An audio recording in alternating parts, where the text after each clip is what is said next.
Could you be the one?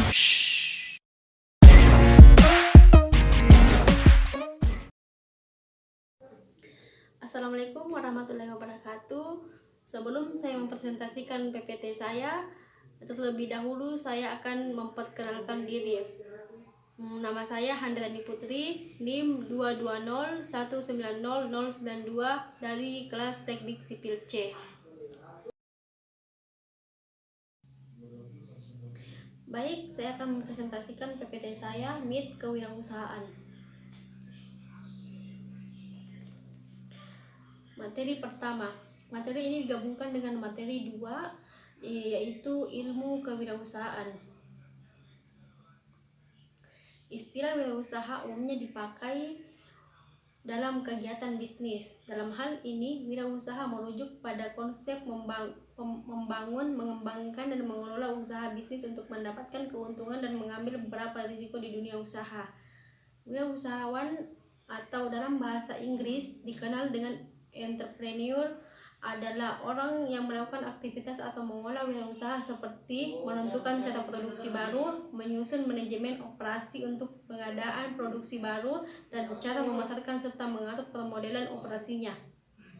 Tujuan wirausaha: meningkatkan jumlah wirausaha yang berkualitas. 2. Membudayakan semangat, sikap, perilaku, dan kemampuan berwirausaha di kalangan masyarakat. 3. Menumbuh kembangkan kesadaran dan orientasi kewirausahaan yang tangguh dan kuat di masyarakat. 4. Meningkatkan kemampuan para pelaku wirausaha untuk mencapai kemajuan dan kesejahteraan. Materi ketiga, konsep dasar wirausaha. Konsep dasar kewirausahaan merupakan kemampuan kreatif, inovatif yang dijadikan dasar untuk menciptakan sesuatu yang baru dan berbeda melalui berpikir kreatif dan bertindak inovatif untuk menciptakan peluang bisnis. Latar belakang perlu berwirausaha. 1. Agar mampu menatap masa depan yang lebih baik. 2. Berwirausaha diharapkan seseorang mampu mandiri, membuka lapangan kerja bagi orang lain. 3. Menjadi bos bagi usahanya atau lebih baik membayar gaji daripada menjadi orang gajian. Kendala bagi seseorang memulai usaha. 1. Adanya ketakutan akan rugi atau bangkrut. 2. Merasa tidak memiliki masa depan yang pasti jika berwirausaha. 3. Merasa bingung dari mana memulai usaha. Dan 4. Galau. Langkah awal menjadi wirausaha. 1. Berani memulai. 2. Berani menanggung resiko atau tidak takut rugi. 3. Penuh perhitungan. 4. Memiliki rencana yang jelas. 5. Tidak cepat puas dan tidak putus asa. 6. Optimis dan penuh keyakinan. 7. Memiliki tanggung jawab. 8. Memiliki etika dan moral. Materi keempat, cara mendirikan usaha. Bagaimana cara mendirikan usaha? Ada beberapa cara seseorang merintis usahanya. Yang pertama, faktor keluarga pengusaha. Kedua, sengaja turun menjadi pengusaha. Ketiga, kerja sampingan atau iseng. 4. Coba-coba. Dan kelima, terpaksa. Etika wirausaha. Suatu kegiatan usaha haruslah dilakukan dengan etika atau norma-norma yang berlaku di masyarakat. Etika atau norma-norma itu digunakan agar para pengusaha tidak melanggar aturan yang telah ditetapkan dan usahanya dijalankan dengan memperoleh simpati dari berbagai pihak. Etika dan norma setiap pengusaha. 1. Kejujuran. 2. Bertanggung jawab. 3. Menepati janji. 4. Disiplin. 5. Taat hukum. 6. Suka membantu. 7. Komitmen dan menghormati. 8. Mengejar. Materi kelima, surat usaha izin jasa konstruksi atau SUIJK. Latar belakang pengurusan IUJK. Saat ini, bidang usaha jasa konstruksi merupakan bidang yang diminati oleh banyak orang. Hal ini disebabkan karena pemerintah yang membuka lebar peluang bagi Badan Usaha Jasa Konstruksi atau BUJK untuk ikut berpartisipasi dalam pembangunan infrastruktur. Jenis-jenis izin usaha. Dokumen yang diperlukan oleh suatu usaha. 1. Tanda daftar perusahaan. 2. Nomor pokok wajib pajak atau NPWP. 3. Bukti diri KTP atau KK. Jenis izin usaha. 1. Surat izin usaha perdagangan. 2. Surat izin usaha industri. Dan 3. Surat izin domisili.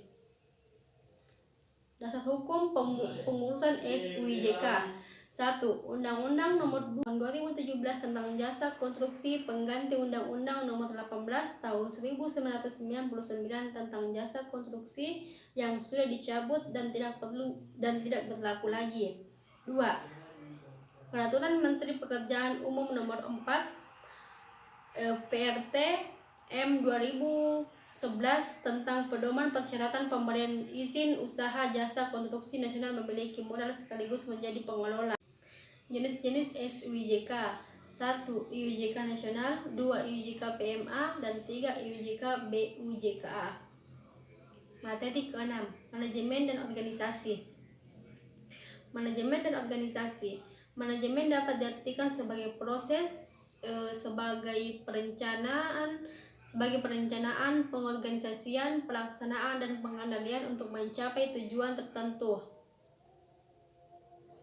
Organisasi dapat juga diartikan sebagai tempat atau wadah yang memiliki 2 orang atau lebih dalam suatu lembaga untuk mencapai tujuan tertentu.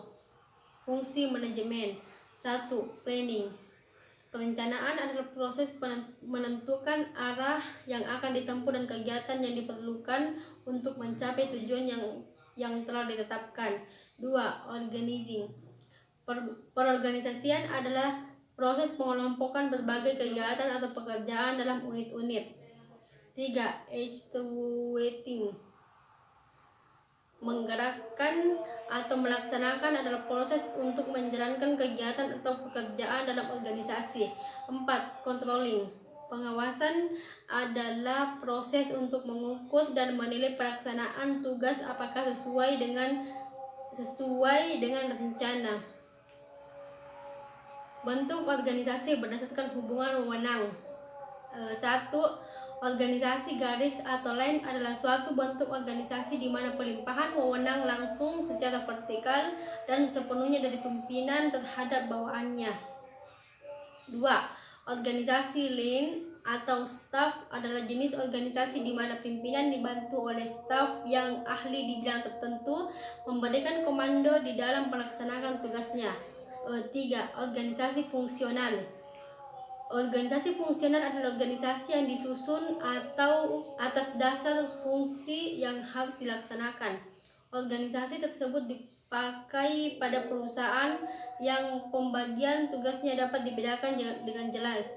Dalam perusahaan terdiri dari beberapa fungsi seperti pemasaran, produksi, pengembangan, atau keuangan. Materi ke-7. Cara memperoleh modal. Pengertian modal. 1. Untuk mendirikan atau menjalankan suatu usaha diperlukan sejumlah modal atau uang dan tenaga atau keahlian. 2. Modal dalam bentuk uang diperlukan untuk membiayai segala keperluan usaha seperti biaya investasi untuk pembelian aktiva tetap sampai modal kerja. 3. Modal keahlian adalah keahlian dan kemampuan seseorang untuk mengelola atau menjalankan suatu usaha. 5. Berdasarkan modal yang diperlukan tergantung dari jenis usaha yang akan digarap. Kelima, perhitungan terhadap besarnya kebutuhan usaha dilakukan sebelum usaha tersebut dilakukan. 6.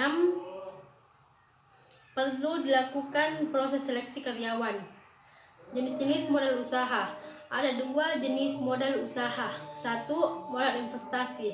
Modal investasi digunakan untuk jangka panjang dan dapat dilakukan secara berulang-ulang. Biasanya umurnya lebih dari 1 tahun. Berbeda dengan modal kerja. Modal kerja digunakan untuk jangka pendek dan beberapa kali pakai dalam suatu proses produksi. Kelebihan dan kekurangan suatu modal. Kelebihan modal sendiri. 1. tidak ada biaya, bunga dan administrasi. 2. Tidak tergantung kepada pihak lain. 3. Tanpa memerlukan persyaratan yang rumit dan waktu yang relatif lama. 4. Tidak ada keharusan pengembalian modal.